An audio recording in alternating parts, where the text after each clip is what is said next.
This is the space in the body through which life descends into the fetus. So this is the Brahmarandhra. If dimensions beyond the physical become a constantly active process, some of you might have felt this in your Shambhavi. You got an antenna on your head, which is giving you a certain perspective of life.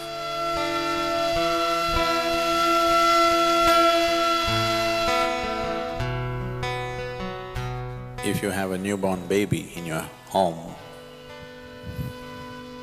you would see a certain part of the skull is not formed. Have you noticed this?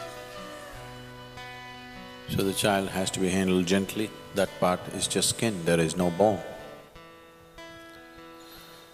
So, this part in the yogic terminology is referred to as Brahmarandhra. Randhra means a passage, like a small hole or a tunnel or a passage. So this is known as Brahmarandhra. So this is the space in the body through which life descends into the fetus. Because life has descended into the fetus and life keeps its options open. Whether this body is capable of sustaining it or not, it keeps the options open. That much awareness is there in the life process, so it keeps that trapdoor open till the last minute.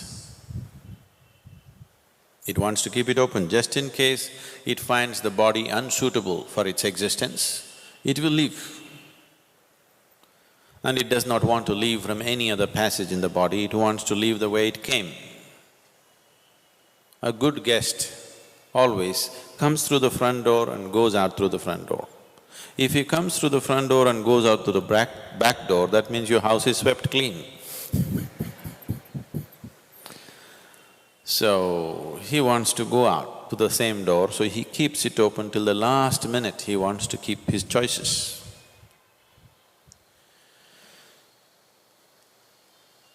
There are any number of… probably if there are doctors or obstetricians, you would know, there are any number of cases where by all medical parameters, the fetus is healthy, everything is fine, but for some reason, a stillbirth happens, simply because the life within is still choosing. If it finds a wrong kind of body is happening, life has its own karmic substance and the fetus has the karma of the parents. So, it has made its choice, it is 90% of the time it is correct or more, it is correct. Sometimes it is conscious that it could make a wrong choice. So this is the reason why during pregnancy, so many precautions were taken to create a different kind of atmosphere around a woman who is pregnant. We are giving that up now, a woman goes to work, she sits in the cinema, she goes all over the place. Such a thing is not maintained anymore. This was done just hoping something better than who both of you are comes into your womb. You know what I'm saying? You are husband and wife, you are of a certain quality. You want your child to have a higher quality than who you are, not just like you.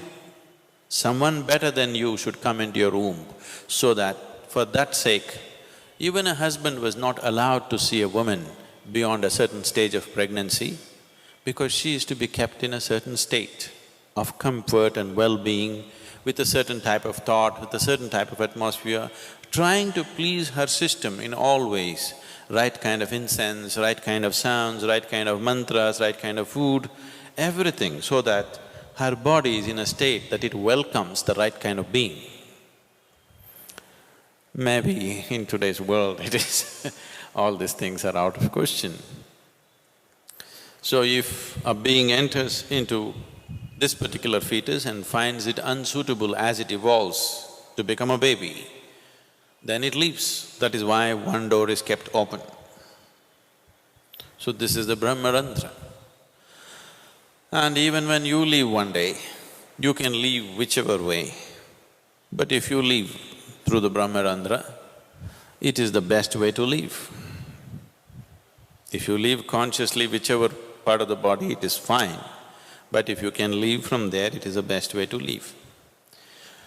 So because there is lot of talk about this, there are books which have been written about it, one thing is there's a huge possibility that individual people may start imagining things on top of their head or between their forehead, they keep imagining many things.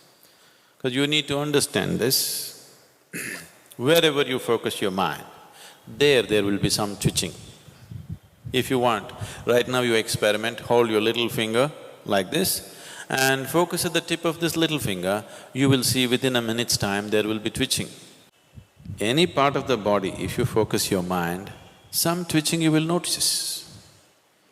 So that is not to be mistaken as some other great process happening within you. Or of course, there are physiological twitches and twists happening here and there. Once in a while it happens to you, you're sleeping, some part of the body, little bit of twitch and this and that. Especially if you're very nervous, it could happen to you quite often.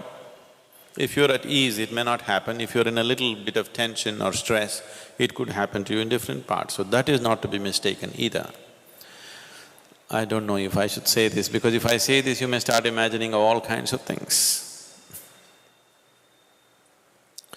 If you become meditative, now that you are becoming, as you do Shambhavi, I shouldn't say this, it'll lead to all kinds of things. Because people have a very wild imagination. I always avoid telling them anything which is not in their experience because they will start imagining all kinds of things. Anyway, if you don't do this to yourself, it's not necessary. If I hold my hand above my Brahmarandhra, even up to 4 feet above, if you hold it, you will see a clear feeling in your hand, which is always in the form of something like an 8. This will be always happening if you keep your energies in a certain way. This can happen to every human being, but it is happening within. It doesn't extend itself beyond, because the final 2 chakras out of the 114 chakras that are there in the system, 2 chakras are outside the body. If dimensions beyond the physical become a constantly active process, some of you might have felt this in your Shambhavi, for a few moments, you feel something beyond yourself has become active. So if a dimension beyond your physicality becomes a continuously active process within you, then after some time, these 2 chakras which are dormant and outside the body become active. If they become active, there is you got an antenna on your head. You seen a police antenna? You got an antenna on your head, which is giving you a certain perspective of life.